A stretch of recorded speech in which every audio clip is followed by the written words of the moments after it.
Halo Brosis, jadi di sini kita bakal ngebahas termodinamika material week 2. Ya, gue sebenarnya nggak tahu sih ini week berapa, cuman intinya materi ini adalah tentang entropi dan hukum kedua termodinamika gitu ya, Brosis. Set.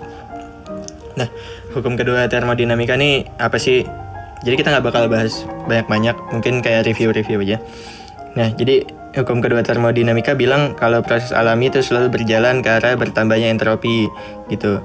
Panas tuh hanya dapat mengalir dari benda bertemperatur tinggi ke rendah dan gak ada mesin yang bisa 100% efisien gitu. Nah, ada kata-kata namanya entropi nih. Sebenarnya entropi itu apa sih?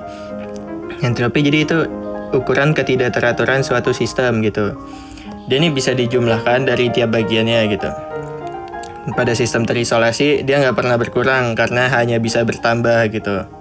Kayak bumi ini ya, bumi itu sistem terisolasi, jadi entropinya sampai sekarang makin bertambah gitu. Rumusnya entropi akhir kurang entropi awal tuh harus lebih besar daripada 0 gitu. Ini sistem terisolasi ini. Hampir semua di dunia ini itu sistem terisolasi ya.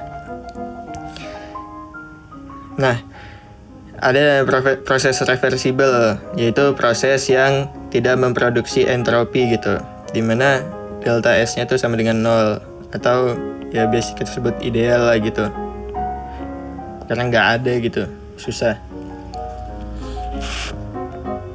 Nah, contoh penerapan hukum kedua termodinamika itu di AC mobil ya, AC mobil.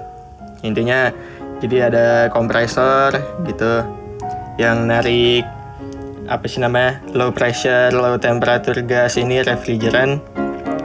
Jadi ditarik, ditembak, diubah jadi high pressure, high temperature liquid gitu. Ya nanti di sini di cooling down, namanya ini condenser ya. Condenser tuh dari gas jadi diubah jadi ke liquid gitu. Dimasuk ke receiver. Receiver ini buat misahin mana yang gas, mana yang liquid gitu ya. Intinya gitu. Nanti yang liquid diterusin ke sini, habis itu masuk ke expansion valve. Nah, di expansion valve dia nih kayak kayak kecok gitu lah, kecekek gitu. Kecekek akhirnya dari perubahan yang tiba-tiba itu dia berubah jadi gas lagi. Nih. Jadi ini lagi nih dia. Low pressure, low temperature gas gitu. Nah, makanya di sini dia nih dingin. Nah, jadi udara tuh didinginin di sini gitu. Ya begitulah. Nah, ada namanya irreversibilitas dan reversibilitas. Nah, kalau suatu sistem tuh menyerap kalor Q pada temperatur tetap T, maka entropi itu akan bertambah sebesar segini. Delta S sama dengan Q per T gitu. Nih, reversible itu adalah proses ideal, gak ada entropi yang diproduksi, delta S sama dengan 0, dan sistem selalu berada dekat keseimbangan gitu. Nah, irreversible itu proses nyata, entropi itu naik, delta S-nya lebih besar daripada 0. Sebagian energi itu hilang jadi panas atau ketidakteraturan, ya gitu ya. Sehingga kerja yang dihasilkan lebih sedikit. Jadi efisiensi itu rumusnya ini ya. Efisiensi itu tidak sama dengan 100%. Nah, contohnya ini ada kerja yang hilang, lost work.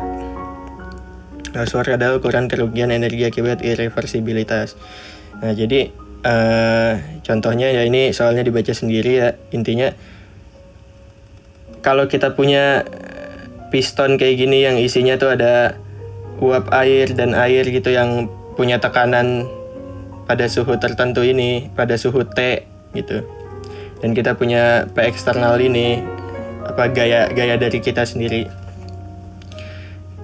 Dia tuh bilang kalau proses ekspansinya tuh rumusnya kayak gini. Jadi W irreversible itu sama dengan P eksternal kurang delta P kali volumenya. Nah, proses kompresinya itu reversible, kerja reversibelnya P eksternal kali V gitu, kali volume. Dan kita bisa hitung loss work-nya dari situ gitu. W loss itu sama dengan work reversible kurang work irreversible. gitu ya.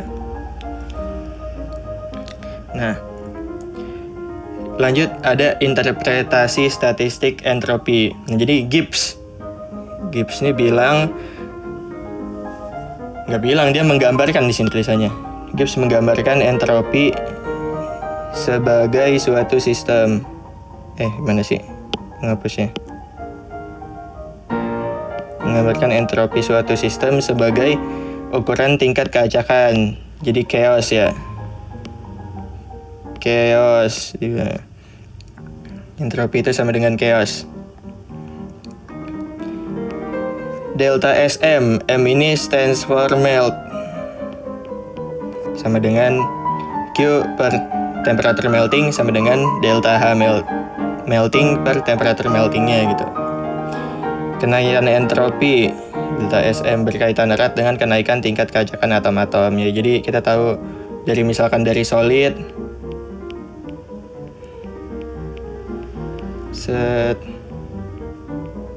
gimana sih? Ini ya melt kan dia makin renggang gitu kan. Itulah, dia makin acak gitu.